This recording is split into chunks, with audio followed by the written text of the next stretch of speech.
이제 마지막 날 아침 섹션 첫 번째는 시드 선교회 미주 부대표로 섬기고 있는 임태호 선교사님께서 지역교회를 섬기는 선교에 대해서 말씀 나눠주실 것입니다. 임태호 선교사님은 중국 선교사로 오랫동안 사역하시다가 현재 시드 선교회 미주 부대표로 본부 사역 중에 계십니다. 개인적으로 김강신 목사님은 제 고등학교 선배시고 또 신학교 선배십니다. 제 생애 가운데 그분을 만난 것이 저에게는 특별한 은혜라고 늘 생각을 하고 있습니다. 피터 웨그너 교수가 김강신 목사님을 평가하시면서 사도 바울 이후에 가장 위대한 선교사였다라고 평가를 하신 적이 있습니다. 모든 사람들의 다양한 평가가 있겠지만은 아마 우리 모두가 우리의 생애 가운데 그분을 만날 수 있었고 그분에 관한 이야기들을 들을 수 있었다는 것은 분명 큰 은혜라고 생각을 합니다.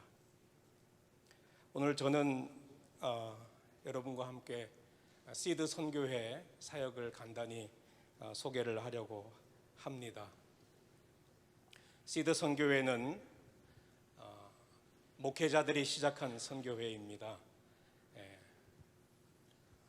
버지니아에 있는 중앙장로교회 산하에 있던 CMF라는 선교회와 뉴욕 장로교회 산하 선교회 ROW 두 선교회가 2000년 9월에 시드라는 이름으로 합병을 해서 오늘까지 땅끝 선교를 저희들이 감당을 하고 있습니다.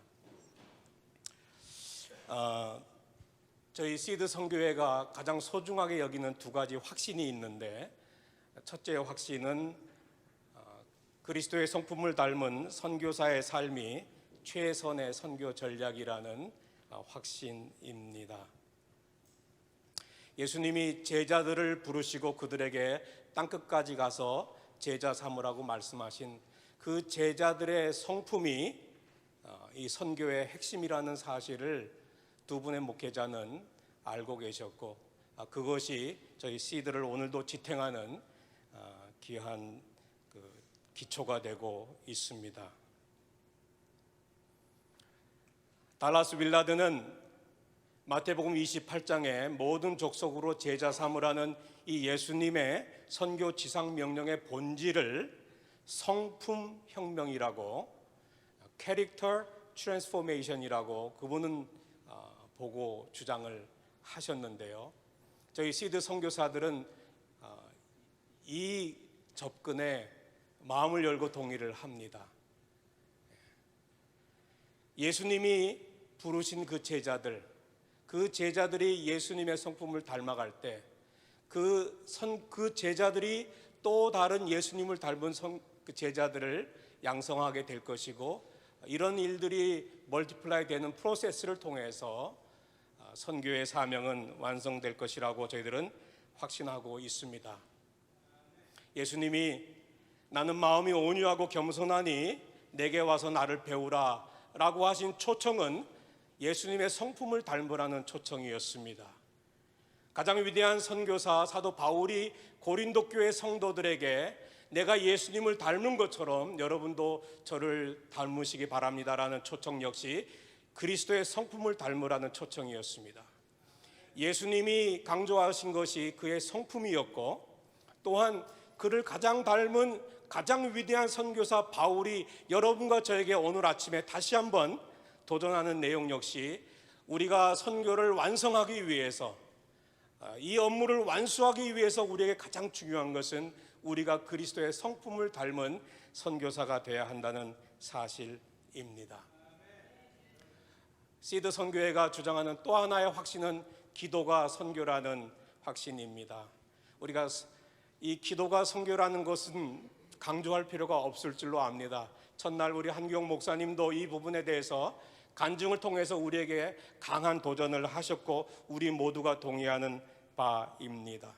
예수님의 사역이 가능했던 것도 기도였고, 사도 바울의 선교 사역이 가능했던 것도 기도였다면 이 진리는 오늘도 우리에게 적용이 된다라고 생각을 합니다.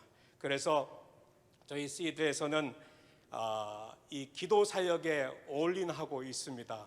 그래서 여러분이 많은 그런 경험들을 이미 다 하고 계시겠지만 저희들도 이 선교에 생명을 거는 그러한 단체 중에 하나라고 생각을 합니다.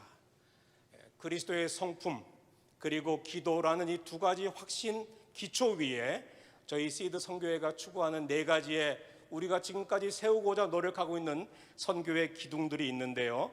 첫째는 지역 교회를 섬기는 선교회라는 사실, 그 다음에 선교회는 선교의 일꾼을 세운다라는 것, 그리고 그리스도의 복음을 모든 민족에게 전해야 한다는 것, 그리고 현지 지도자들을 선교의 인력으로 세울 수 있어야 한다는 이 네 가지를 저희들이 강조를 하고 있습니다. 오늘은 이 아침에 우리가 시간이 제한되었기 때문에 저는 이 네 가지 기둥 가운데 첫 번째 기둥인 선교회는 지역교회를 섬깁니다라는 이 내용을 주어진 시간 안에 여러분과 함께 나누려고 합니다.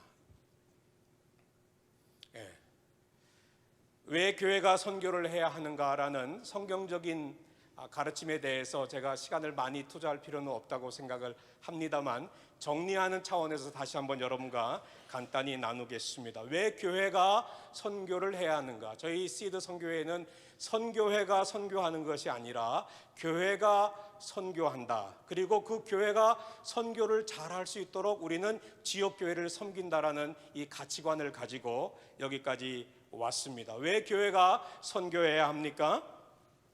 하나님이 선교하시기 때문입니다. 성부, 성자, 성령 삼위일체 하나님이 선교하는 하나님이시기 때문에 그렇습니다. 요한복음 20장에 보면은 예수님이 제자들을 세상으로 보내시면서 그들에게 성령 충만을 약속하셨습니다. 사도행전 1장 8절에서 성령의 능력을 받으면 땅끝까지 그리스도의 증인이 된다라고 이야기했습니다. 사도행전 13장 2절에서 안디옥 교회에 성령께서 그들에게 바나바와 바울을 선교사로 파송하라는 교회를 향한 선교의 명령을 주셨습니다. 성부 하나님께서 성자 예수님을 이 땅에 선교사로 보내셨고 성자 예수님께서 그의 제자들을 세상으로 보내셨고 성령 하나님은 능력을 받은 그리스도의 제자들을 땅끝까지 보내시기 때문에 교회가 선교를 해야 한다는 것입니다. 이 선교의 하나님이 두 번째로 선교의 사명을 교회에게 주셨다는 것입니다. 선교의 사명을 교회에게 주셨습니다. 이 내용은 이미 사도행전 13장의 안디옥 교회 사례를 통해서 우리가 잘 이해하고 있는 부분입니다. 선교가 교회가 추구해야 될 여러 가지 중요한 사역들 중에 하나가 아니라 선교가 교회가 존재해야 될 궁극적인 목적이라는 사실을 저희들은 지속적으로 지역교회와 소통을 하고 있습니다. 많은 분들이 동의하지만은 저희들이 느낄 때는 아직까지도 머리에 이 지식이 머물러 있지 않는가 생각을 합니다. 그래서 이 선교가 교회의 존재의 궁극적인 목적이란 이 사실이 가슴으로 내려올 때까지 지역교회들과 저희들이 소통을 하고 있습니다. 하나님께서 이 세상에 존재하는 그분의 교회를 위해서 선교의 사명을 주신 것이 아니라 아직도 완성되지 않은 선교의 사명이 존재하기 때문에 이 세상에 교회를 허락하고 계시다는 이 사실에 우리는 아마 다 동의할 것입니다. 시드를 세우신 이원상 목사님께서 늘 하셨던 말씀이 이런 말씀입니다. 하나님은 교회를 세상에 보내셨습니다. 교회를 위해서 선교의 사명을 주신 것이 아닙니다. 이런 말씀하시면서 교회는 세상 속에서 하나님의 선교사입니다. 이 말씀을 늘 강조하셨습니다. 그래서 시드 선교회에서는 가능하면은 개인이 이사로 들어오기보다는 교회가 이사로 들어오는 것을 저희들은 늘 추구하고 있습니다. 개인적으로 목사님들이나 선교에 헌신된 분들이 이사로 들어오는 것 귀한 일입니다. 많은 저희들이 더 선호하는 것은 교회가 이사로 들어올 때 이러한 선교의 생각들을 함께 나눌 수 있을 거라 생각을 하기 때문인 것입니다. 교회가 선교에 대한 이유는 하나님이 선교의 사명을 교회에 주셨을 뿐 아니라 선교를 감당할 수 있는 자원을 교회에게 주셨기 때문인 것입니다. 하나님은 열방을 축복하기 위해서 한 사람 아브라함을 축복하셨습니다. 아브라함이 축복의 통로가 될 때 열방이 여호와의 축복을 누리게 되었듯이 오늘 하나님이 교회를 축복하시고 교회가 열방으로 그 축복을 흘려보내는 하나님의 축복의 통로가 될 때 세계 선교가 완성될 거라고 믿습니다. 그래서 교회가 이 하나님으로부터 받은 선교의 자원들을 극대화할 수 있도록 돕는 사역들을 선교회가 하고 있는 것입니다. 첫 번째로 하나님이 교회에 주신 선교의 자원은 인적 자원이 되겠습니다. 인적 자원. 오늘 많은 교회에 성도들이 넘쳐납니다. 그 가운데서 우리는 제자들을 여기저기서 발견하게 됩니다. 아직까지도 이 주님의 대지상 명령이 완수되지 못한 그 원인이 바로 이 모습에 있지 않을까 생각을 합니다. 신자들이 많습니다. 그 신자들 안에 제자들을 찾아야만 하는 것이 오늘 우리의 영적 현실이라면, 그리고 교회가 제자 훈련을 하면서 교회의 훌륭한 일꾼들을 양성하지만은 그들이 선교에 헌신하는, 땅끝까지 복음을 들고 가는 선교에 헌신하는 제자들까지 가지 못한다면 아마 그 이유 때문에 아직까지도 이 대사명이 완성되지 못하지 않은 것이 아닐까 조심스럽게 진단해 봅니다. 우리 주님께서는 제자들에게 땅끝까지 가라고 분명히 말씀하셨습니다. 12 제자에게만 적용되는 것이 아니라 모든 그리스도의 제자들에게 이 사명을 이미 주신 것입니다. 그래서 교회의 일꾼들을 양성하는 그러한 상황에서 이제는 한 단계 더 업그레이드해서 교회가 그리스도의 제자를 양성하는 사역을 온전히 감당할 수 있어야 합니다. 하나님이 교회에 많은 인적 자원들을 주셨고 그 자원들이 교회의 일꾼으로만 제한될 것이 아니라 그 자원들이 열방을 가슴에 품는 그리스도의 제자가 되어야 합니다. 그리스도의 제자들은 십자가를 지고 주님을 따라가야 합니다. 그리스도를 따르는 제자들에게는 십자가 없이는 그 길을 갈 수가 없습니다. 그래서 대가를 요구를 하는 것이 현실입니다. 그리스도를 따르는 길에 대가가 있지만은 그럼에도 불구하고 이 길은 우리가 선택을 해야만 하는 길인 것입니다. 여러분, 소중한 것을 얻기 위해서는 대가를 지불합니다. 여러분이 꼭 필요한 차를 구입하시기 위해서 대가를 지불합니다. 마찬가지입니다. 세계 선교를 완성하기 위해서 우리를 그리스도의 제자로 부르셨고 이 길에 지불해야 될 십자가라는 대가가 있음에도 불구하고 이 길은 우리가 고려해야 될 선택이 아니라 이 길은 우리가 순종해야 될 명령이라는 사실을 교회와 끊임없이 소통함으로 교회를 돕는 일들을 저희들이 감당하고 있습니다. 두 번째 자원은 재정 자원입니다.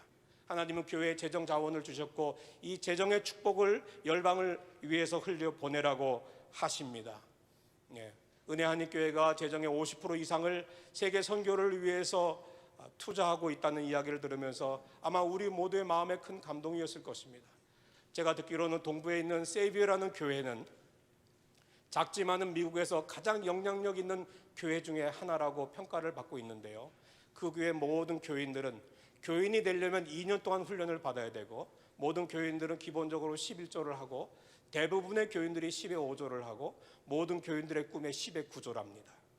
그래서 작지만은 엄청난 영향력을 끼치는 세이비어 교회에 대한 이야기를 들은 적이 있습니다.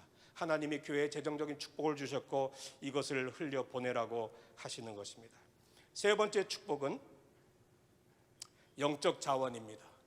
인적 자원과 재정적 자원과 영적 자원을 교회에 주셨기 때문에 교회가 선교를 해야 합니다. 영적 자원은 여러 가지 있겠지만은 저희 시대에서는 이 기도, 선교를 위한 중보 기도의 무기를 교회에 주셨다라고 믿고 이 일을 위해서 헌신하고 있습니다. 바울은 디모데에게 편지를 쓰면서 하나님이 모든 사람을 사랑하시고 예수님이 모든 사람을 구원하기 위해 십자가에 돌아가셨고 너는 모든 사람을 위해 기도하라고 말씀하셨습니다. 우리 시드 선교회는 이 모든 사람을 위해 기도하라는 이 말씀을 문자 그대로 받아들입니다. 그렇습니다. 지구촌에 존재하는 모든 사람을 위해서 기도하라고 성경은 말하고 있습니다. 그래서 선교의 사명에 교회들이 헌신할 수 있도록 저희들이 미력하지만 교회들을 돕고 있습니다. 하나님이 교회를 통해서 선교를 하고 계시고요, 하나님이 이 선교의 사명을 완성하게 하기 위해서 하나님이 교회를 축복을 하셨습니다. 그래서 저희 시드 선교회는 가능하면은 우리가 어떻게 이 지역 교회들을 잘 섬겨서 지역 교회가 선교를 할 수 있을 것인가, 여기에 고민을 하고 있습니다. 저희 국제 대표는 이런 말씀까지 하십니다. 교회가 선교를 잘하면 시드 선교회는 더 이상 존재할 필요가 없습니다. 그렇게까지 저희들은 이야기를 하고 있습니다. 자, 그러면 어떻게 교회가 선교를 할 수 있도록 섬길 수 있을 것인가, 저희들이 고민하면서 몇 가지 여러분과 생각들을 나누고자 합니다. 첫째로, 교회를 잘 섬기려면은요, 지역 교회가 갖고 있는 선교에 대한 일반적인 오해를 말씀으로 풀어줘야 되는 이 과정이 꼭 필요한 것 같습니다. 많은 경우에 이 교회들이 선교에 대해서 어느 정도는 이해하고 있는데 정확하게 이해하지 못하는 경우들이 있는 것을 발견하면서 저희들은 최대한 교회가 선교를 정확하게 이해하도록 섬기는 일들을 하고 있습니다. 일반적인 오해들 여러 가지 있겠지만 저희들이 정리한 것은 이렇습니다. 세계 선교는 선교사, 선교 단체에게 주신 사명이다. 오해입니다, 여러분. 교회는 세계 선교를 잘 돕는 역할만 하면 된다. 세계 선교의 완성은 불가능해. 지난 2000년 동안 외쳤는데 아직도 이루지 못했잖아. 이러한 생각들이 알게 모르게 직접 표현을 하지 않는다 할지라도 성도들 안에 있다는 것입니다. 그래서 말씀으로 이러한 오해들을 풀어주는 일들을 우리 선교회가 섬기고 있습니다.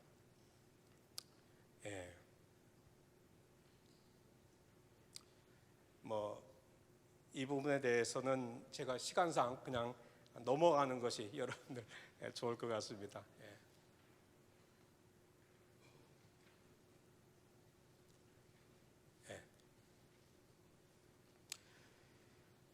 세 번째 오해에 대해서 조금만 더 말씀을 드리기를 원합니다.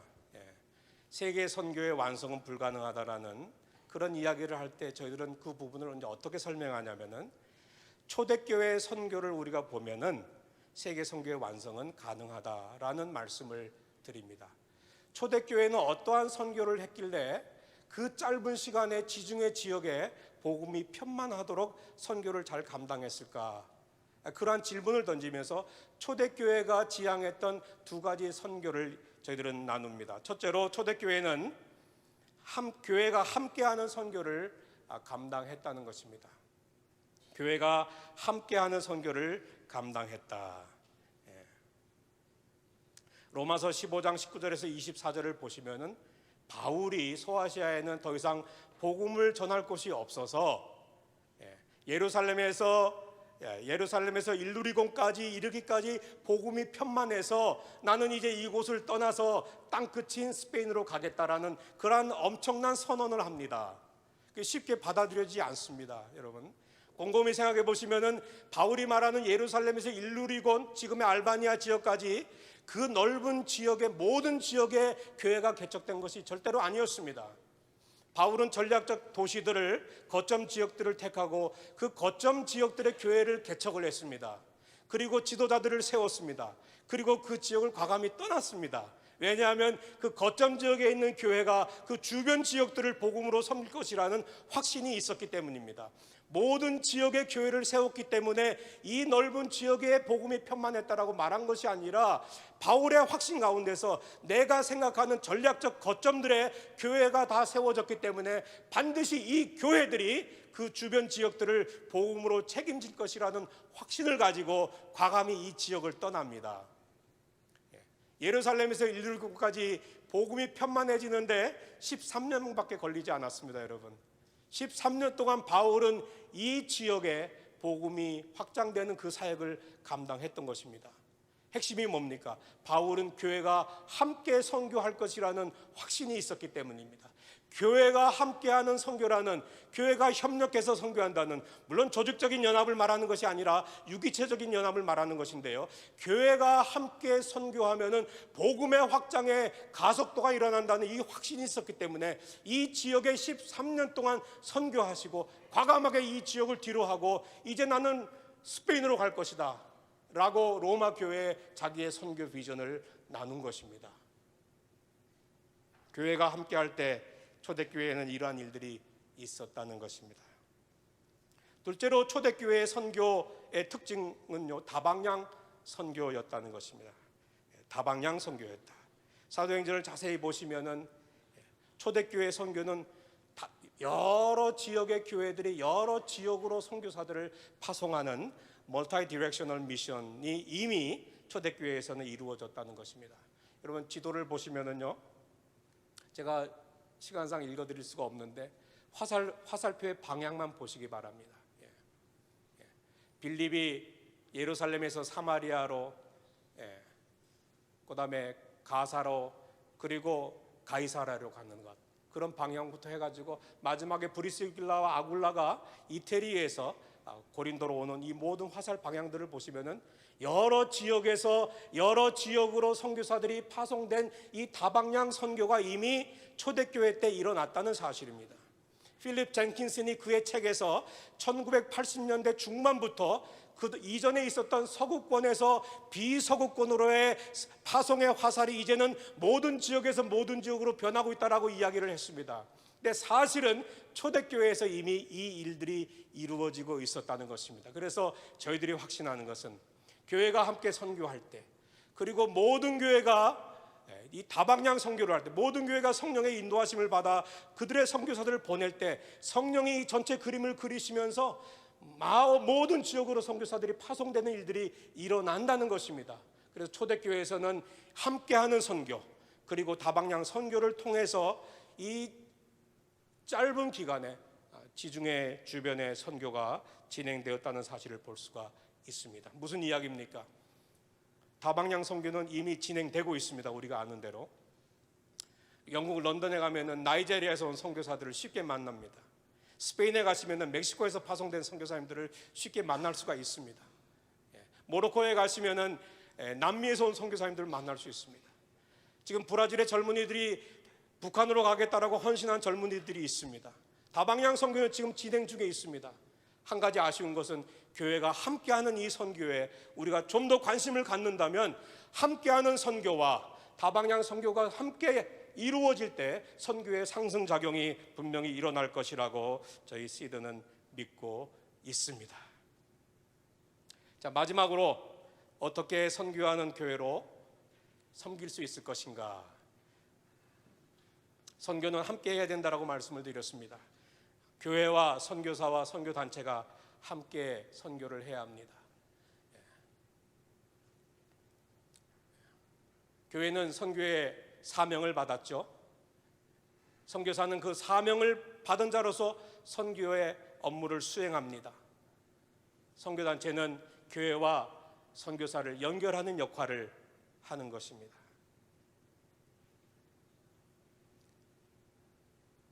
그럴 때 교회를 통해서 교회와 선교사와 선교단체가 함께 연합을 할 때 선교의 과업이 완성된다는 이 그림을 그리면서 오늘도 저희들이 선교에 동참하고 있습니다. 어떻게 선교하는 교회로 섬길 것인가? 여러 가지 좋은 아마 그 방법론적인 이야기들이 있을 수 있습니다. 고백하는 것은 저희 시드 선교회가 이런 가치관을 추구함에도 불구하고 사실 이 부분이 많이 부족하고 지금도 계속 이런 부분들을 개발해 가고 있습니다. 저희들이 하고 있는 것들을 간단히 소개를 하면은 이렇습니다. 선교적 영성 개발, 다시 말하면 그리스도의 성품을 개발하는 훈련을 저희들이 하고 있고요. 그 다음에 성경적 선교 훈련, 선교에 대한 올바른 이해를 신구약을 관통하는 하나님의 선교의 개념을 가지고 선교에 대한 올바른 이해를 갖도록 하는 그런 선교의 파노라마 교재를 개발했습니다. 그리스도의 성품 프로파일이라는 이러한 훈련 도구를 통해서 우리 선교사님들이 정기적으로 지금 나의 성품이 그리스도를 닮아가고 있는지 돌아볼 수 있는 그러한 도구들도 저희들이 개발하고 있습니다. 그리고 모든 사람을 위해서 기도해야 된다는 것들을 구체적으로, 그러면 How to pray for all, 어떻게 모든 사람을 위해 기도할 것인가, 이러한 방법론을 가지고 선교 기도 훈련도 저희들이 하고 있고요. 교회가 선교 동원에 앞장서는 것이 좋다고 생각을 해서 교회를 섬겨서 교회가 선교사들을 동원하는 일들을 돕는 일들도 하고 있고, 지금은 준비하고 있는 과정입니다만은 선교사 케어조차도 제가 이거 알람을 해놨더니 선교사를 케어라는 이 부분조차도 저희들이 지역 교회를 섬겨서 지역 교회가 선교사들을 효과적으로 섬길 수 있도록 그렇게 저희들이 준비를 하고 있습니다. 우리가 처한 여러 가지 지금 어려운 도전의 상황도 있지만은 한번 결론으로 여러분과 이런 이야기를 한번 나누고 싶습니다. 얼마 전에 아마존의 창설자 제프 베이조스가 어느 인터뷰에서 한 내용을 제가 들은 적이 있는데 이런 질문을 받았습니다. 10년 후를 아마존은 어떻게 준비하고 있습니까? 거기에 제프 베이조스는 이렇게 대답합니다. 10년 후에도 변하지 않을 것에 오늘 열심히 하고 있습니다. 10년 후에도 아마존은 손님들은 구매해야 될 다양한 상품들을 원할 것이고, 다양한 가격대의 상품들을 원할 것이고, 그리고 신속한 배달을 원할 것입니다. 그래서 10년 후에도 변하지 않을 이 세 가지에 지금 집중하고 있습니다 라는 이야기를 제가 들으면서 제 마음이 뭉클했습니다. 우리는 이제 새 시대에 어떻게 새로운 전략을 고민하고 있는 그런 상황임에도 불구하고 분명한 것은 10년 후에도 변하지 않을 것에 올인하는 것이 오히려 교회를 넘어서 확장된 선교의 가장 좋은 전략이 아닐까라는 생각을 합니다. 그래서 하나님께서 교회에 선교의 사명을 주셨고, 교회에 선교의 자원을 주셨고, 그래서 우리 시드 선교회는 어떻게 이 교회가 선교하는 교회가 될 것인가, 교회를 통해서 세계 선교의 완성을 이루기를 원하는 그러한 마음을 가지고 오늘도 섬기고 있습니다. 저희들 지극히 부족한 선교회입니다. 오늘을 통해서 한번 우리 시드 선교회 여러분이 들으셨기 때문에 생각날 때마다 기도해 주시기 바랍니다. 저희가 추구하는 이 가치관을 가지고 정말 땅끝 선교를 완성하는데 한 몫을 감당할 수 있는 선교회가 될 수 있도록 기도해 주시면 감사하겠습니다. 감사합니다.